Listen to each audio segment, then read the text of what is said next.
Olá, você está vendo ou ouvindo via podcast o programa Venha Meditar com a gente, da Sociedade Vipassana de Meditação. No episódio de hoje, vamos falar sobre ciência e meditação nas escolas. Para falar sobre esse tema, convidamos Cíntia Caldas, que é instrutora do programa de Plena Atenção na Escola e também condutora de Mindfulness e práticas de meditação. Bem-vinda, Cíntia, à entrevista. Obrigada, Mauro. É um prazer estar aqui falando desse assunto, que eu gosto muito e acredito muito que possa beneficiar as pessoas. Então, muito bacana estar aqui hoje com vocês. Vamos então para a primeira pergunta. O que a ciência diz sobre a prática de meditação nas escolas, que é basicamente o que dá o fundamento científico para o programa de Plena Atenção na escola? Isso. A gente tem, assim, já mais de 20 anos, né, de práticas de meditação em escolas. Então, desde que o MBSR foi criado lá atrás, em 1979, teve esse grande boom da prática de meditação, que a gente começou a chamar de mindfulness, né, meditação nesse contexto científico, e começou a ser integrado em vários contextos, inclusive no contexto escolar. E aí que foram criados o que a gente chama de das intervenções baseadas em mindfulness para escolas, que exige toda uma adaptação de linguagem, de propostas, de práticas que são abordadas, mas que trazem também a mesma proposta lá do mindfulness. E com isso a gente tem também aí já pelo menos 20 anos de pesquisa científica sobre esse tema, de pesquisadores no mundo inteiro que acompanham a aplicação desses programas nas escolas e buscam perceber que benefícios, que impactos isso está trazendo para os alunos, para os professores, para a comunidade escolar como um todo. Então, primeiro a gente teve um grande número de pesquisas, principalmente no campo da psicologia, tentando olhar e entender assim, quais são os efeitos dessa prática de mindfulness no comportamento dos alunos, por exemplo, ali no nível de atenção deles, no estado de humor deles, nas relações sociais que se cria ali na escola, né? E como que tudo isso é impactado a partir do momento, então, que você integra a prática de mindfulness como uma rotina ali no ambiente escolar. E o que sendo observado nessas pesquisas, né, nesses últimos 20 anos, e que são, assim, indicações que vêm sendo reforçadas em estudos novos que saem todo ano, é um potencial benefício dessas práticas para promover uma melhoria nos níveis de atenção, de regulação emocional, melhorias de habilidades sociais e também uma diminuição nos níveis de estresse e de ansiedade para os alunos quanto os professores. Isso é interessante a gente notar que o mindfulness na escola não é mindfulness para os alunos, é para os alunos e para os professores. E para a pessoa, né, que faça parte desse ambiente escolar. Então, essas são as indicações que a gente tem, principalmente no campo da psicologia. Mas, principalmente devido assim, aos avanços nas possibilidades de exames de imagem sobre o cérebro, a gente teve aí questões da neurociência, para a gente conseguir entender como que o mindfulness impacta esse ambiente escolar. Então, a psicologia olhou primeiro para essa questão, né, para o comportamento, para as relações, para o humor. A neurociência ela vem para olhar, então, quais são os mecanismos cerebrais que se relacionam com tudo isso, com esses benefícios cognitivos, sociais, psicológicos que a gente observa com a prática de mindfulness. E eu tendo aqui essa perspectiva tanto da psicologia quanto da neurociência, porque eu acho que sempre que a gente fala de ciência e de saúde mental e coloca o cérebro no meio do assunto, é muito, muito importante que a gente lembre que nós somos seres biopsicossociais. Então, existe um aspecto que ele é biológico, ele é físico, é o nosso corpo, é o nosso cérebro. E isso influencia o como que a gente pensa, o que a gente sente, o como a gente se comporta, como a gente se relaciona nessa esfera social. Mas, da mesma forma, esse espaço social influencia o meu campo psicológico, impacta o físico, o meu corpo, o meu cérebro.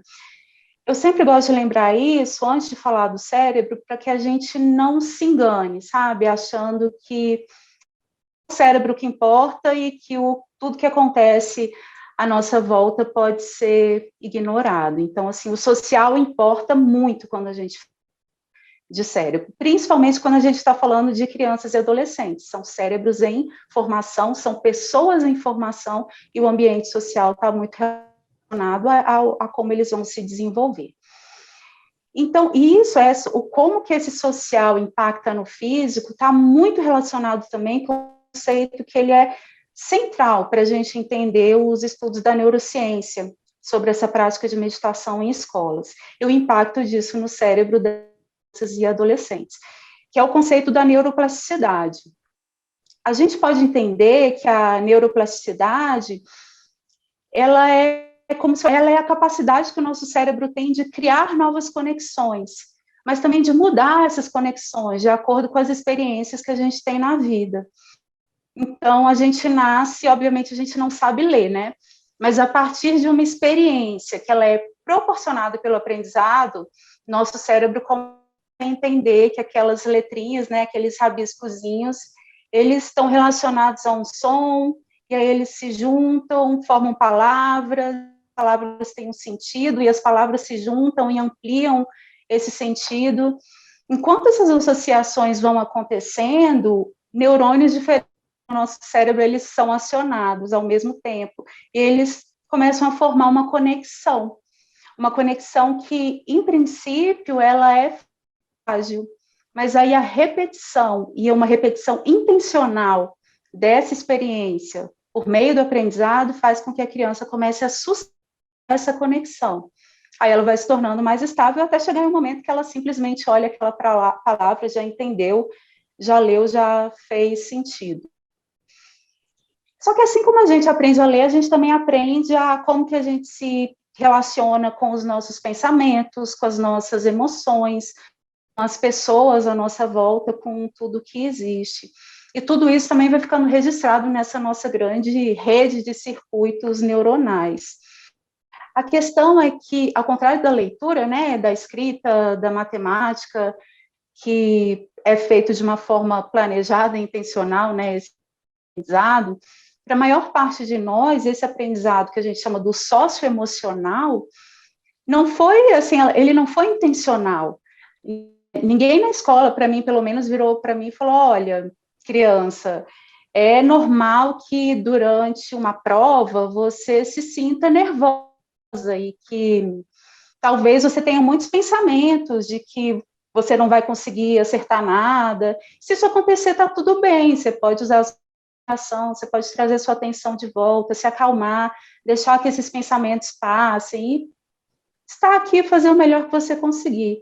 Nunca me falaram nem parecido com isso, assim. O que eu ouvia muito era o presta atenção, menina. Presta atenção, mas também ninguém nunca me falava como é que eu fazia para prestar atenção. Principalmente quando era um assunto que não me interessava.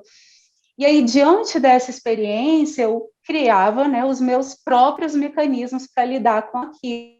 Por exemplo, ficar parada, né, lá olhando para a cara da professora como se eu estivesse prestando muita atenção, mas de verdade eu estava divagando no mundo da fantasia. E assim, eu fiz muito isso, então eu sustentei por muitos anos conexões no meu cérebro, e diante de qualquer situação de tédio, elas eram já acionadas para levar embora a minha atenção para qualquer outro universo, que não fosse aquilo que estivesse me guiando ali naquele momento. E isso ainda acontece na minha vida. A diferença é que hoje eu consigo perceber exatamente quando isso ocorre, né? Começa, e aí eu posso fazer essa escolha de trazer a minha atenção de volta. Até porque hoje eu já sei como fazer isso, eu já aprendi por meio da prática da ação. E com essa prática, o que eu estou fazendo? É justamente treinando e fortalecendo no meu cérebro conexões que são responsáveis por manter a minha atenção aqui no momento presente. E isso é possível por causa da neuroplasticidade. Nosso cérebro, ele nasce e ele morre plástico, né? Então, a qualquer momento da nossa vida, a gente pode fazer essa escolha, né? Sobre quais são as conexões, quais são os hábitos, os pensamentos que eu quero fortalecer no meu dia a dia. Então, o hábito de estar atento, de estar presente, é algo que a gente consegue fortalecer por meio da prática de imagens. que é justamente isso, intencionalmente eu vou praticar e eu vou fortalecer conexões que façam mais sentido com com o que eu busco para o meu bem-estar. Mas, assim, quando eu falo do cérebro adulto, eu estou falando, assim, de um cérebro que ele já se formou. Então, agora eu posso usar, né, no meu cérebro adulto aqui, a prática de mindfulness para, vamos dizer assim, trazer mais qualidade para esse meu conjunto de conexões que eu formei ao longo da vida. Só que quando eu falo da prática de mindfulness para criança e para adolescente, falando de cérebros que ainda estão em formação e que, além disso, eles estão assim no auge dessa capacidade plástica. A neuroplasticidade, ela nunca acaba. A gente nasce com ela e a gente vai morrer também com ela, mas ela diminui ao longo da vida. Durante a infância e adolescência, a gente tem uma capacidade muito alta disso, justamente porque é o momento em que a gente precisa formar conexões que são cruciais para que a gente possa lidar com a vida adulta. E aí que vem o sentido da gente levar o mindfulness para a escola. Da perspectiva da ciência, né? A gente passa a dar para essas crianças e adolescentes uma oportunidade de eles já crescerem com um conjunto de conexões que sejam significativas para o bem-estar delas, que já estejam devidamente fortalecidas na vida adulta. E é interessante que um dos pontos mais evidenciados assim nas pesquisas sobre o impacto da meditação sobre o cérebro de adultos é o fortalecimento das conexões no córtex pré-frontal, que é a principal área relacionada à nossa função executiva, né, que envolve a tomada de decisões conscientes. A própria sustentação da atenção está relacionada também com essa área, a nossa capacidade de resistir ao impulso, a própria regulação emocional, tudo relacionado ali com o córtex pré-frontal. Só que o córtex pré-frontal, ele é uma das últimas áreas que se desenvolve no cérebro. Ele vai terminar esse desenvolvimento quando a gente está assim por volta dos 20 anos. Então, olha que interessante que é isso. Assim, olha que interessante que seria se antes disso a pessoa já pudesse ter tido a oportunidade de fortalecer essas conexões e crescer. Já aos 20 anos ela já está com essas conexões ali do córtex bem fortalecidas. E aí vem essa pergunta, né? Será que essa prática de mindfulness pode contribuir para isso? E a gente já teve um grupo de pesquisadores, né, que se fez essa pergunta e eles foram fazer um estudo, né? Então vamos submeter crianças a esse protocolo de mindfulness dentro da escola. Vamos ver o que acontece no cérebro delas. Em 2018 eles divulgaram um estudo bem interessante que falava sobre a maturação do cérebro.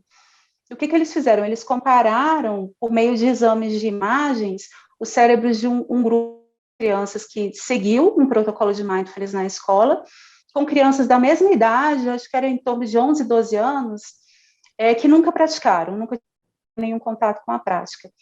E o que eles perceberam foi que essas crianças que praticaram, elas tinham uma maior maturação dessa área frontal do cérebro, que se relaciona, então, com todo esse controle cognitivo, com a maior possibilidade de elas fazerem melhores escolhas na vida, né, de terem melhores respostas às suas emoções.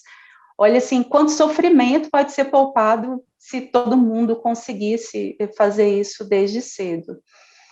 E tem um outro estudo também que eu acho muito interessante, de 2019, em que eles avaliaram especificamente o sistema emocional, né, o sistema límbico, que também nos estudos sobre o impacto da meditação no cérebro de adultos tem se mostrado uma área muito impactada pela prática de meditação. Então, eles avaliaram também, por meio de exames de imagem, o impacto no cérebro de um grupo de crianças também por volta dos 12 anos.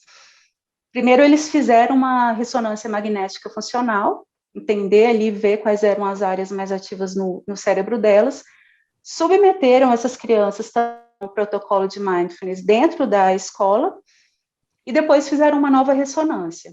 E eles perceberam uma menor ativação da amígdala cerebral direita, especificamente. A gente tem duas amígdalas no cérebro, né? Não são as da garganta. É lá no centro do cérebro, a amígdala é o centro de límbico. E elas estão muito associadas ao nosso processamento de estímulos e de respostas emocionais, principalmente aquelas reações de medo, raiva, agressividade, fuga. Então, quando a nossa amígdala está hiperativada, a gente está mais suscetível a essas reações de luta, fuga, agressividade. Já uma menor, né, reatividade traz a possibilidade de que a gente tenha respostas conscientes, mais construtivas a esses estímulos emocionais. E aí, nesse estudo, eles perceberam também que havia entre essas crianças que praticaram uma comunicação funcional bem mais forte entre a amígdala e uma área do córtex, que é o córtex pré-frontal ventromedial, está associada ao desenvolvimento essa conexão, né? Está relacionada ao desenvolvimento da regulação emocional nesse período entre a infância e a vida adulta. E as crianças, não é apenas, esses estudos, eles não se baseiam apenas nas imagens, né? Então, também teve o relato das crianças dizendo que elas se sentiam mais felizes, que elas sentiam menos raiva, que elas sentiam menos tristeza. Então, a gente vê, assim, que esses estudos da neurociência, eles trazem, assim como os estudos da psicologia, indicações que a integração da prática do mindfulness na escola pode ser uma ferramenta muito interessante para o desenvolvimento, para a aprendizagem, principalmente para que essas crianças e adolescentes, eles já cheguem lá na adulta com um repertório de recursos, né, que ajude elas a ter uma vida feliz e a causarem menos sofrimento elas e para os outros. Mas uma coisa que também é muito importante, antes de, assim, de concluir isso, é lembrar novamente a questão de que nós somos seres biopsicossociais. Então, uma boa circuitaria neuronal, assim, ajuda, mas ela não é suficiente para garantir a felicidade de ninguém, assim, o bem-estar de ninguém. Da mesma forma que a ciência está aqui para dizer para a gente, trazer, né, mostrar todas essas possibilidades do mindfulness, ela também está aqui para lembrar que, por exemplo, uma criança que está constantemente sob estresse, ela tem esses circuitos relacionados à função executiva prejudicados. Uma criança que sofre agressão física, ela tem impactos nela, a capacidade de atenção dela é prejudicada. Então, esse social importa, o ambiente importa, não é só o cérebro não é uma questão a resolver, a gente sempre tem que olhar para todas essas esferas que impactam aí o biopsicossocial. Por isso que aí vem um outro ponto que eu acho muito importante das pesquisas sobre mindfulness em escola, que a gente tem pesquisas que têm estudado também qual é o papel do professor dentro desses protocolos de mindfulness nas escolas. Então, já se percebe, por exemplo, que os alunos dos educadores que praticam meditação, os alunos, eles têm benefícios maiores do que os alunos daqueles professores que não praticam. Então, quando o professor decide integrar a prática de mindfulness à vida pessoal dele, ele não apenas está trazendo um benefício para ele também está ampliando os benefícios que chegam aos alunos. Por quê? Porque ele começa a aprender pelo exemplo. Ele vê o professor fazendo aquilo que ele ensina. Ele vê o professor conseguindo se acalmar diante de uma situação desafiadora ali dentro de sala de aula. Ele vê o professor ali parando de respirar, porque, peraí que eu preciso me concentrar agora. E aí ele entende, ele olha e fala, nossa, isso faz sentido. Então, o que a professora faz todo dia de falar, nossa, vamos parar aqui, vamos praticar um pouquinho, é para isso que serve, eu consigo ver. E aí o aluno está aprendendo mais, porque tem alguém falando para ele, olha, você tem uma outra forma de agir diante dos desafios. Ele está vendo uma pessoa fazendo aquilo ali diante dele. Aí é que começa a se criar o que o Daniel Goleman, ele tem um termo que eu acho muito interessante, que ele fala de que é uma sala de aula afetuosa, que é uma sala onde o aluno consegue se perceber dentro de uma base segura, uma base de conexão, onde ele é visto, onde ele é compreendido, e aí, por existir essa base segura, o cérebro do aluno chega em um estado cognitivo que ele é ideal para o aprendizado, para o bem-estar dele. Então, eu acho bem importante isso que vem sendo mostrado nas pesquisas, né, que essa integração do mindfulness às escolas, ela tem um potencial, assim, incrível, enorme, mas ela não deve ser feita olhando exclusivamente para o, ela precisa englobar os educadores, os funcionários, em um cenário ideal, até mesmo os pais dos alunos.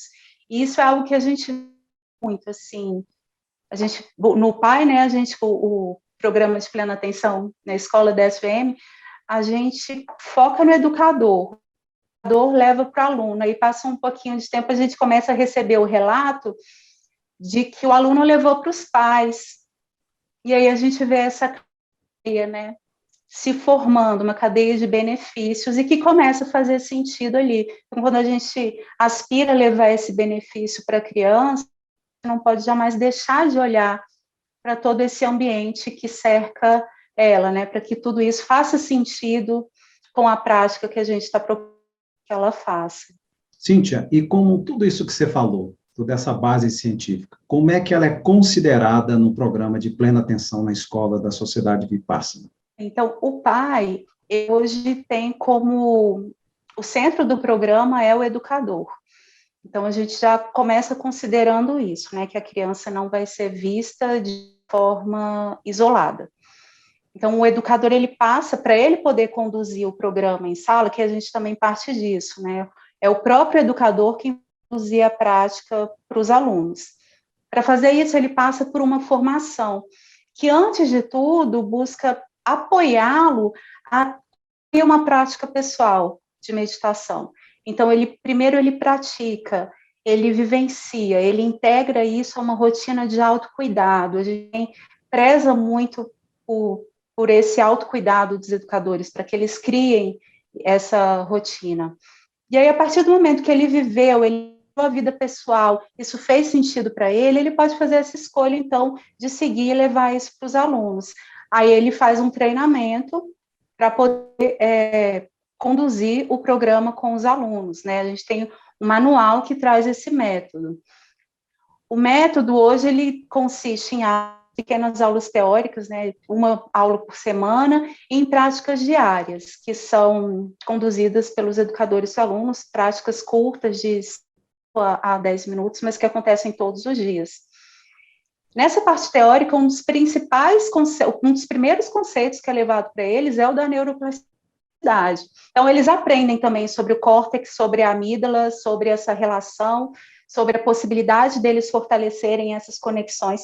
E é muito interessante o quanto que eles se interessam por isso, o quanto que isso faz sentido. Acho que às vezes a gente fala, né, vai falar sobre isso com as crianças e fala da ação, o momento presente, isso fica muito abstrato. Na hora em que a gente fala para elas, olha, a gente está falando aqui do seu cérebro, isso faz fazer sentido. Opa, cérebro, eu tenho um aqui, então eu acho que você pode estar falando comigo. Então, a gente fala sobre a gente considera toda essa perspectiva da neurociência dentro do método. Então, a gente tem essas aulas teóricas e a gente tem as práticas diárias. As práticas diárias, elas são diárias também para que essas conexões que eles começam a formar ali, né, de manutenção da atenção, estabelecimento de conexões que contribuam para a regulação emocional, para a empatia, para tudo isso, que essas conexões comecem a ser formadas e sustentadas, que isso é importante, que intencionalmente a gente sustente isso. Então, a gente tem esse cuidado de que as práticas sejam diárias.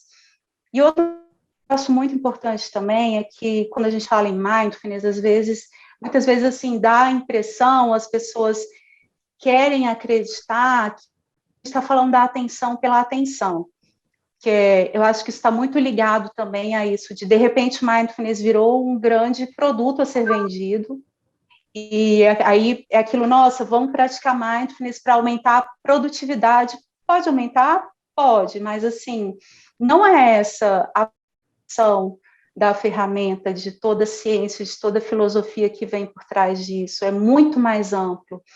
Então, quando a gente fala de atenção, quando a gente fala de plena atenção, né, principalmente, a gente fala, às vezes, da impressão de que, então, é uma mega atenção naquilo que está acontecendo, para que a gente fique focado naquilo, não é. Ela é plena justamente por ser aberta, por considerar tudo que está acontecendo naquele momento. Ela é plena porque ela vai além das limitações que a gente tem no nosso olhar, nos nossos pensamentos, nas nossas crenças. É uma atenção que ela é aberta, ela é curiosa, e ela é, sobretudo, gentil, que é o que a gente fala, né, do não julgamento. Não julgamento não é a gente não ter senso crítico sobre as coisas, é a gente ter um espírito crítico diante de tudo, essa perspectiva da gentileza que a gente pode trazer para tudo que acontece. E o programa, ele engloba isso também. Então, já lá no começo, na terceira semana, a gente já traz o que a gente chama de pensamentos saudáveis dentro do programa.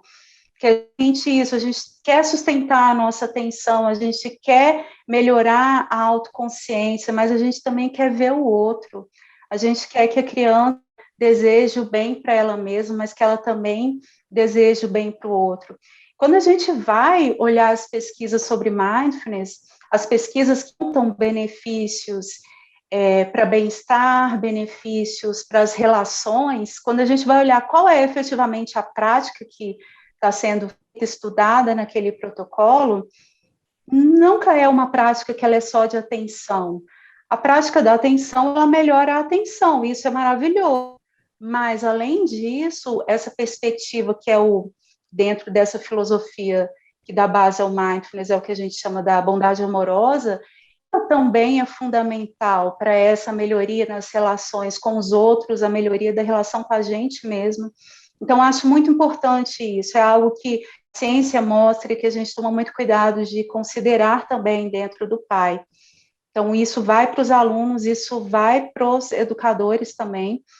Hoje, a formação dos educadores ela é composta por 2 ciclos, um em que, para a prática pessoal do educador, a gente propõe a integração da prática pessoal de plena atenção na vida dele, e aí ele faz o treinamento do volume 1 do manual, depois ele tem um momento da condução assistida do programa, em que a gente apoia ele nesse planejamento de como ele vai levar isso para os alunos, e tem um segundo ciclo, que é antes dele entrar no treinamento do volume 2 do manual, ele passa por um curso para que ele possa integrar a prática da compaixão e da autocompaixão à vida dele, porque a gente entende que é isso, sabe? Cada vez que a gente traz esse tipo de elemento, né, como a bondade amorosa, como a compaixão, integra isso, aí a gente vai levar isso como um recurso para a comunidade escolar, para que se criem relações mais colaborativas.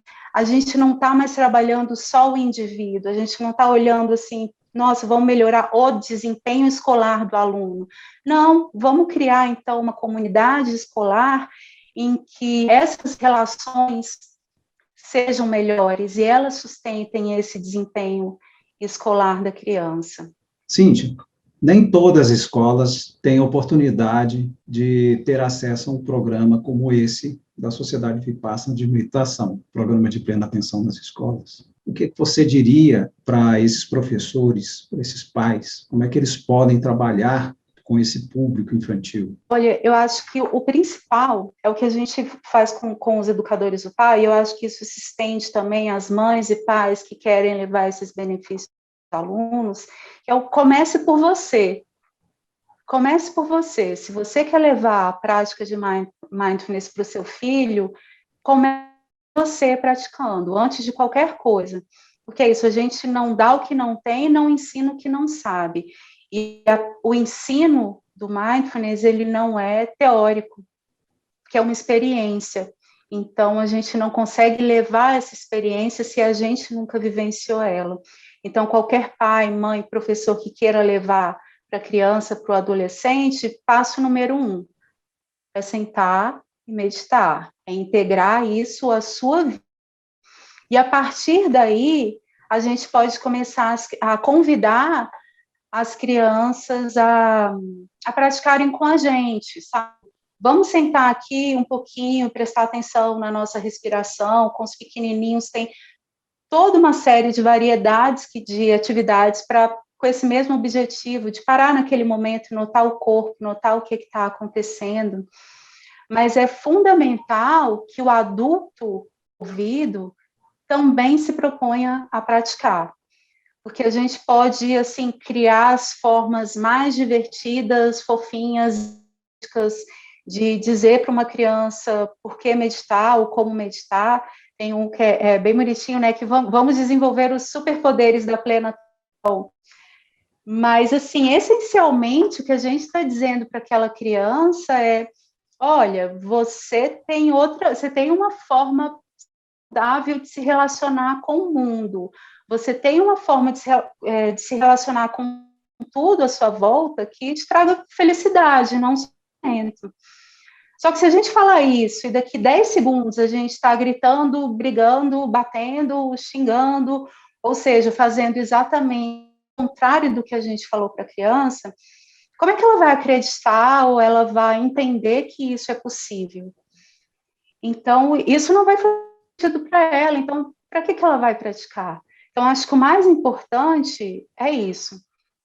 Prática pessoal. A partir daí, a gente tem vários recursos, tem literatura, tem uma série de cursos, de possibilidades de levar o mindfulness para a criança. Mas é importante que os adultos que estão ao redor dela vivam de uma forma que faça sentido com o que está sendo ensinado ali para ela, né? Nós adultos, como também seres biopsicossociais, somos impactados o tempo inteiro pelo nosso ambiente. E a gente tem muito pouco controle sobre o que acontece. Agora, quando a gente é o adulto responsável pelo ambiente em que aquela criança está inserida, seja dentro de casa, seja dentro da sala de aula, aí a gente pode fazer essa escolha de, então, criar um ambiente que seja coerente com o que a gente está ensinando, está querendo que a criança vivencie. E a gente pode lembrar de fazer isso o tempo inteiro também, porque a prática de mindfulness não é só o sentar e praticar. A prática mesmo, a mais difícil, começa quando a gente levanta da almofada, quando levanta da cadeira. Que aí é a cada momento em que a gente se vê diante de uma situação percebe a nossa mente, né, divagando, julgando, agindo agressivamente, a gente pode perceber isso acontecendo e fazer a escolha de responder de outra maneira. E aí, quem está à nossa volta vai perceber isso.